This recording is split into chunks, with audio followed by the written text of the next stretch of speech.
waktu pertama kali itu kami mengadakan gropiokan. Nah, setelah saya ikut gropiokan, itu menurut saya sebagai di samping anggota DPR, saya juga punya usaha sebagai seorang pedagang. Ini tidak cocok karena orangnya banyak, biayanya banyak, tikusnya cuma dapat sedikit. Lama-lama saya pikir kok gerakan kok seperti ini. Akhirnya saya diskusi kemana-mana, bertanya kemana-mana. Terus akhirnya saya diskusi dengan Bapeda, dikatakan zaman kayak gini kok Sleman kok gropiokan.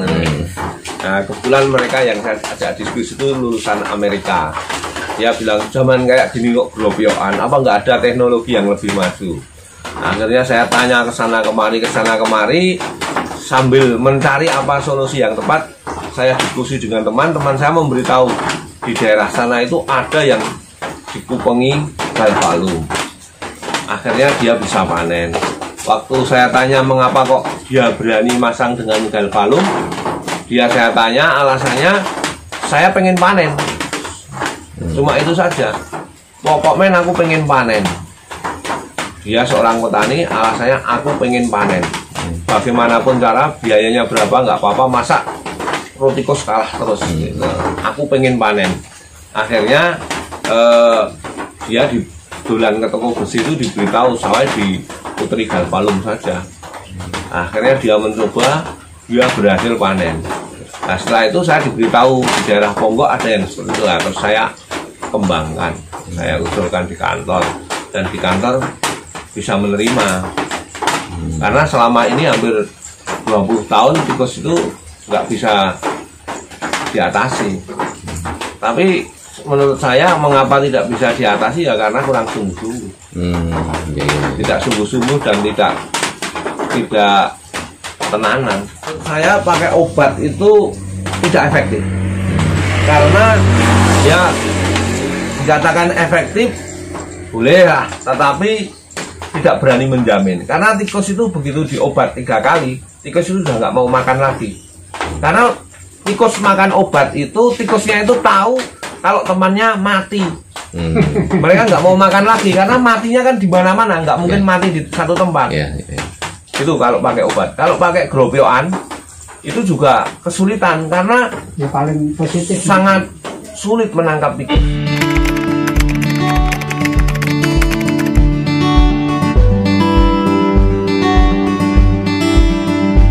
Sebetulnya masyarakat belum yakin saja ya dengan biaya sebesar itu akan menjamin panen. Jadi kalau bahasa kemarin di kantor di Komisi C itu burung usum gitu loh. Kalau sudah usum atau udah apa ya istilah ini mangsane itu mereka akan dengan sendirinya tanpa perhitungan dia akan masang. Ini kan belum usum, masih dianggap hal yang langka. Saya yakin masyarakat banyak yang mampu karena kebanyakan pemilik sawah itu kan juga banyak orang mampu juga. Kalau cuma beli ya sekitar 4 juta bisa tahan bertahun-tahun, mereka akan panen, saya yakin mampu. Permasalahan ini mereka belum yakin. Saya yakin nanti suatu saat masyarakat itu juga akan beli sendiri. Banyak contoh di Ponggok itu yang sudah mereka beli sendiri. Ada yang sampai 6.000 meter, 3.000 meter dikupengi, 3.000 meter lagi dikupengi dengan biaya sendiri. Dan tetangganya sudah ikut, saya lihat sudah ada 4 tempat.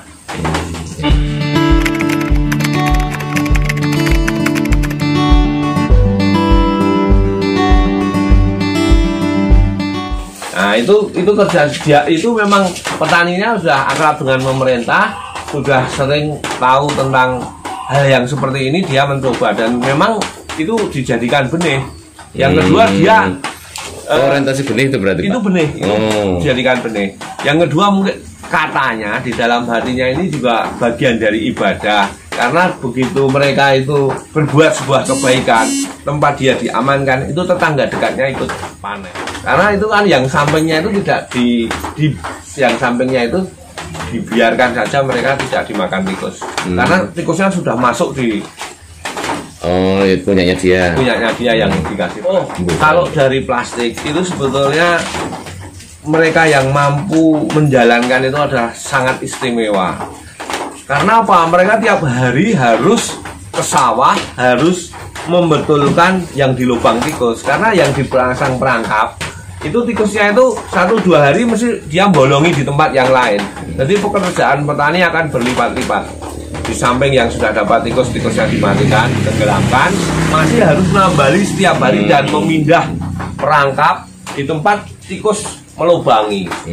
Itu sangat istimewa sekali kalau mampu melakukannya. Memang penemuannya bagus, tapi yang mampu melakukan rutin setiap hari itu sangat istimewa. Karena saya melihat petani itu yang sawahnya ya satu blok 6.000 meter terus setiap hari ke sawah itu juga jarang. Jam sekian juga masih jarang. Kalau mereka sudah tanam mungkin bisa 3 minggu 4 minggu nggak ke sawah nggak apa-apa karena keadaan masih aman. Sementara kalau masang trap seperti itu biar tidak dimakan tikus harus setiap hari ke sawah. Sebetulnya di samping plastik itu sudah pernah ada pakai bahannya itu apa ya, seperti plastik yang lebih tebal tapi tetap dibobol ya. Sudah pernah dicoba. Nah nanti sebetulnya kalau sudah benar-benar memang ini butuh waktu ya, nanti orang itu akan tahan sampai berapa direndam. Sebetulnya ada lagi galvalum itu dicat di bawahnya kayak truk gitu loh. Bak truk itu kan kena air terus nggak apa-apa karena pakai cat tahan air. Nah seperti itu nanti akan, saya pikir nanti ini setelah sungguh-sungguh berjalannya waktu, saya yakin loh petani tetap akan panen dengan baik. Nah perbandingannya Pak sebelum atau selama ini itu yang disebut nggak panen itu maksudnya itu tingkat keparahannya itu pripun itu? Nah sebenarnya yang dikatakan nggak panen itu ada yang hampir 80% mereka dimakan tikus, dia bilang nggak panen, tapi ada yang sampai nggak bisa bawa pulang. Jelas nggak ada yang dibawa. Nggak ada yang dibawa pulang, itu mereka tidak panen. Betul masak-masak gitu apa? Iya, betul-betul habis. Sekarang kita bayangkan ya seorang petani 1000 meter itu modalnya sekitar ya 900-an ribu. 900.000 untuk megawe tandur itu bisa habis sekitar 900.000 kurang lebih. Nah itu kalau habis nggak bawa pulang uang, belum tenaganya setiap hari, bagaimana perasaannya bisa merebus milih. Nah itu mereka sudah nandur nggak panen, ditak ulangi lagi nggak panen lagi. Makanya di sini banyak sekali lahan yang nganggur, sering bertahun-tahun tidak ditanami. Mereka kadang-kadang pesimis. Tapi kami juga kadang-kadang setelah mereka ada yang berani nanam juga panen walaupun nggak maksimal. Sehingga gamblingnya itu selalu ada. Mereka itu kayak kapok tapi ya sebentar nanti nanam lagi kok kebetulan panen.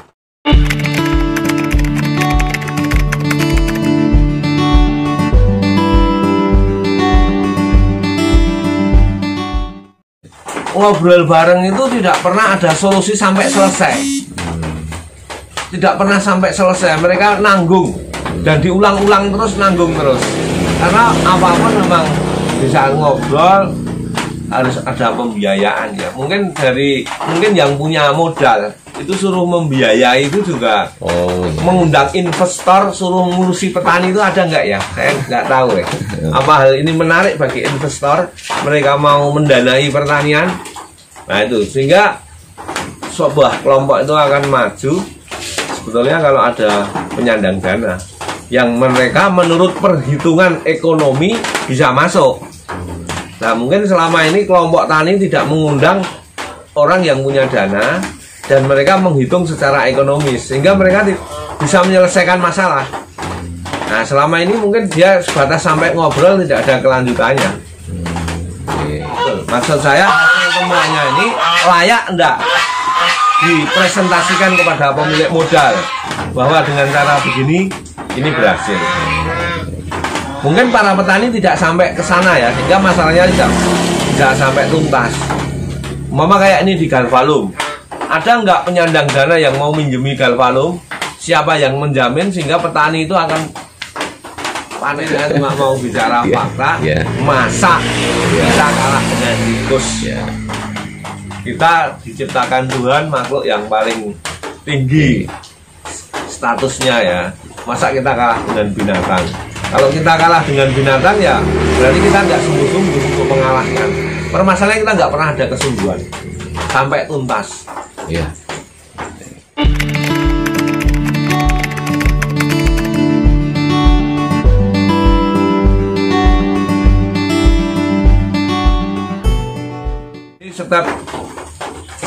step itu adalah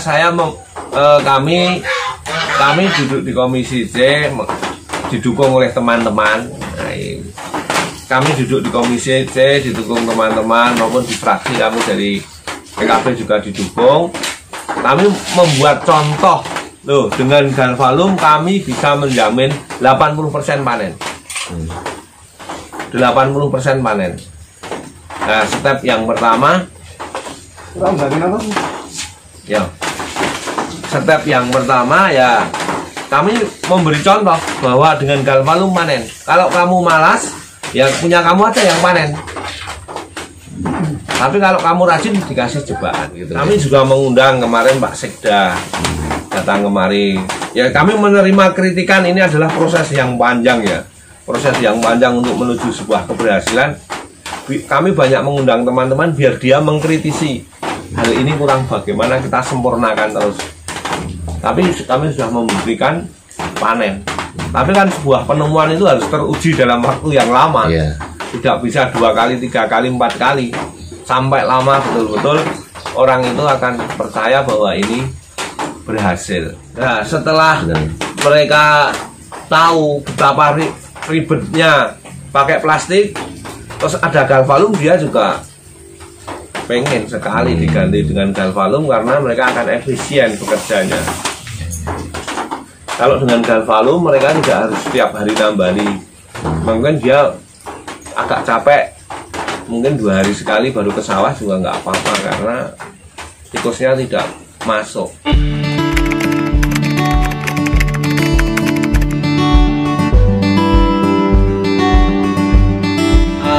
Yang terjadi di masyarakat ini harus kita patahkan dulu, bahwa kita harus menang dengan tikus.